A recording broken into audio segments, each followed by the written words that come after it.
Hey everyone, welcome to Hello Poker. I'm Andrew and I'll be your host. I know YouTube is saturated with a lot of poker vlogs nowadays, but I haven't seen any channels consistently putting out mixed games content, so I'm here to try to change that. Although I'm pretty new to the mixed game world, I've fallen in love with them and find the difference in strategy in these various games very interesting, especially compared to No Limit Hold'em, which I've been playing and studying for 8+ years. In this vlog, I'll be playing both cash games and tournaments, and I'll do my best to explain each of the game's rules and have them on the screen for you during each hand. It's also my first vlog, and I'm still experimenting and working on improving the video formatting and angles, so please bear with me in the time being. Without further ado, let's hop right in.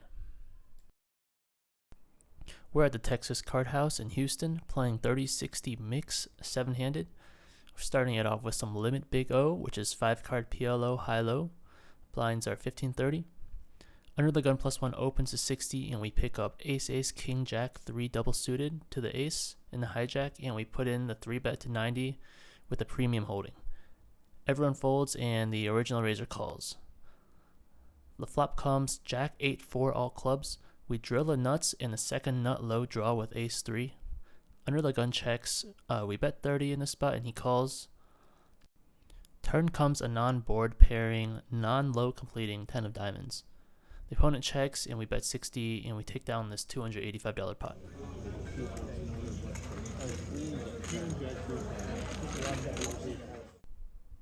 The very next hand, we open up Ace Ace King Queen 10 single suited in clubs under the gun +1. We don't have a low draw like last hand, so with a one-way high only hand, we don't really mind either way if it goes multi-way or heads up. Hijack calls and everyone else folds. The flop comes Jack 9-7 with 2 spades. This board I feel is pretty good for my range as the preflop raiser with all the overpairs, especially pocket aces, in my range. I put in a pretty standard C bet and the hijack calls. I put my opponent on a backdoor low draw or a flush draw as I don't block any spades. I'm not really too worried about any sets or straight draws as I don't put my opponent on middling cards and middling pocket pairs in Big O. The turn is an offsuit 9 pairing the board, negating any flush draws, and the backdoor low draw bricks out. I would continue betting here with 100% of my range, and I do so with this hand, and the opponent snap folds. It's a horrible time. I shied away from taking it last. We're doing 80, right? Moving to the next hand, we're switching up the game to Drama Ha High. This game is 5-card PLO, where half the pot goes to the PLO high hand, and half the pot goes to the best 5-card hand in your hand, and there's a single draw post flop. We pick up Ace 10 9 5 deuce 4 to a flush. Under the gun limps and I open under the gun +1 to 60 with a pretty mediocre hand. The blinds and limper all call. Looking back, I probably overlimp here to try to make it an ace high flush in my hand in a multi-way pot. We go 4 ways to a flop of 6-6 3-2 hearts. We whiff completely. Small blind checks, big blind bets 30, and everyone calls for the draw. The main villain in this hand, the big blind, draws 1, and we draw 1, hoping to make our flush or pair up for some showdown value. The dealer puts out an offsuit ace turn and pitches us an offsuit 9 for our draw, so we make some showdown value both on the board and pair up in our hand, but we aren't feeling good about any of it. The small blind mucks after drawing. Big blind puts out a big bet of 60.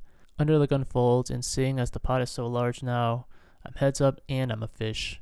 I plan on just calling 2 streets and hoping to pick up half the pot. The big blind also drew 1, so he could be on a straight or flush draw, but you can never discount him having a made 2 pair or trips in his hand, or even 1 pair and 3-6 for a boat on the board. The river is an offsuit 3 double pairing the board and removing some boat combos. The big blind bets again, and we just call and get shown 3-6 for the full house on the board, and he drew 1 and hit his flush in his hand, and we get scooped. Ooh. For the next hand, the hijack opens to 60. We look down at Queen Queen Jack Jack 4 in the cutoff with 3 clubs. It's pretty hard to make 2 pair or get dealt 2 pairs, so we put in 3 bets to 90. The button cold calls and the blinds fold, and the original raiser calls. The flop comes Jack 6-5 with 2 clubs. We drill the flop making top set and a queen high flush draw. We don't feel great about the flush draw, but we don't mind it since we're either drawing to the best flush or blocking the flush draw. The hijack checks to me and we c-bet for 30 to start charging for draws. Both players call. For the draw, the hijack draws 1. We could pat here heads up, repping a made hand as we 3-bet pre-flop and c-bet the flop, but we decide to draw one to a stronger hand in a multi-way pot, balancing our draw ones with our straight and flush draws. The button draws 2, possibly having a pair and a club, drawing 2, trying to improve the trips and or a flush draw. The turn comes a queen of spades, putting the backdoor flush draw on the board and giving us another set, and we draw a king. The hijack checks and we have a straightforward value bet on the turn, continuing to bloat the pot with a strong two-way hand and charging any backdoor flush draw. Both players call. The river is an offsuit king, not the best river, but definitely not the worst. Hijack checks and we continue to bet with our two-way hand, and since the pot is so large, we expect more calling down with medium strength hands just to get to showdown. The button calls and the hijack folds. We show our hand and it's good, and we scoop a sizable pot. My family Set side. homemade sauce. 2 pair. We make homemade ravioli. What a fucking 2 sides, 2 pairs. My wife knows how to make all this shit. She learned it good. Yeah, and she made it at the restaurant. For the next hand, under the gun limps, we pick up ace, ace, 10, 8, 4, double suited to the ace, and put in 2 bets to 60. The small blind, big blind, and limper call. Going 4 ways to a flop of 10, 5 deuce with 2 diamonds, it checks to under the gun who leads out for 30. We all call and go to a draw. The small blind draws 3, big blind draws 1, under the gun draws 3, and we draw 1, pitching the 8, keeping the pair of 10s and the 4 in case we hit a gutter. If I had a single ace of diamonds here, I would probably keep the aces and pitch 2 or 3 and try to pick up another diamond for a flush draw. The turn is an offsuit 9. We pick up another 4 and make aces up in our hand. It checks to the UTG aggressor who puts in a big bet. We 2-bet to 120, he calls and the blinds both fold. We might just call here if we had a worse 2 pair than aces up, since we would be worried about the blinds drawing 3 and 1, but with the aces I feel we need a raise to get value from worse 2 pair. The river comes the 10 of hearts, giving us top trips. UTG doesn't check and leads out again for 60.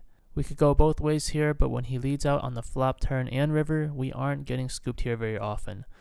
We 2-bet to get value from worse 2 pairs and worse 10x combos. The villain calls and shows pocket 9s for 9s full and a pair of 9s, and we chop it up. Rob, you folded? Aces up, strip 10s. Nine's folded. Chop. For the next hand, we're switching the game up to Archie. Archie is a 5-card triple draw game where half the pot is awarded to the best high hand with a qualifier of a pair of 9s or better, and the best low hand 8 or better. It's possible that no hands qualify at showdown and the pot becomes a splash pot for the following hand. Under the gun raises to 60. There's 2 callers. The small blind folds and we look down at 9, 8, 5, 4, 4 in the big blind and we call given the pot odds. We pitch the 9 and 8 and keep the 4, 4, 5 since we don't want to draw to a weak 8 low multi-way. We're looking for some low cards that give us trips or a low draw. 2 pair is okay, but it has some reverse implied odds if there is a lot of action on future streets. The other players draw 1, 1, and 2. A key part of this game is to keep track of opponents' draws to figure out if they are drawing to a high or low hand. Conversely, it's important to balance your own drawing range, such as not always drawing 3 with 1 pair or only drawing 1 when you have trips. We catch 2 great cards, a deuce and trey giving us a strong 2-way draw. Any ace or 6 gives us a strong low and a straight for the high, which puts us in a great position to scoop a multi-way pot. We check call a c-bet from the UTG raiser, drawing 1, and we go 4 ways to second draw. We draw 1, pitching the 4, and the opponents draw 1, 1, and 1. I'm putting UTG on a 2-pair hand, middle position on a flush draw or low draw as a flat caller preflop, and the button on a low draw, going from a draw 2 to draw 1, and not raising second draw as I'd expect to raise from 2-pair trips if he was drawing 2 with a pair and a high card such as pocket 10s with an ace. We pick up a 10, I check, and the action checks around. We draw 1 and all our opponents draw 1 again. We catch a 7, making our 7-5 low and lead out for 60. Only middle position calls and shows 2 pair, kings and checks, and we chop this one up. Looking back, I'm not sure if a 75 low is good enough to lead out here, given it's a multi-way pot. Under the gun doesn't continue to bet after second draw, which leads me to believe that his hand is a low draw that hasn't gotten there yet. This hand might perform better as a check call in case we face multiple raises after betting out of position after third draw. Number 1. Chop, chop. Sorry, no outro clip, but that's a wrap for the first vlog. We get into this game for $900 and we cash out for $2,100 for a profit of $1,200. Thanks everyone for watching. I know my sleeve taking up half the screen sucked, and that will be improved in the upcoming vlog number 2. Feel free to leave any tips or suggestions for the video or my play in the comments below, and stay tuned for the next one.